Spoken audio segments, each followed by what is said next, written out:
One nation one election किस तरीके से करते हैं और उसका विवरण क्या है, वो सब देखने के बाद रिएक्ट करेंगे। जो बिल आता है वहाँ पर तो डिस्कशन को आएगा, फिर देख लेके बात करेंगे। सर, आज से कॉन्स्टिट्यूशन पे डिबेट भी स्टार्ट है सर। लगता है कि हाउस चलाने के मूड में है सरकार?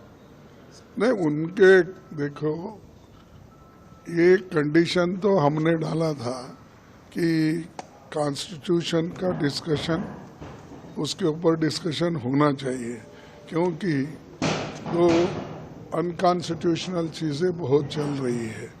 बहुत से ऑटोनोमस बॉडीज़ को भी ये लोग मिसयूज कर रहे हैं और देश में गवर्नेंस ठीक नहीं है। तो इसलिए हम चाहते थे कि डिबेट कॉन्स्टिट्यूशन पे हो और ताकि सभी लोगों को मालूम हो जाए कि सरकार की गवर्नेंस किस ढंग से चल रही है और लोगों को संविधान के तहत उनके हकूक मिल रहे या नहीं, ये सारी चीज़ें आई हैं।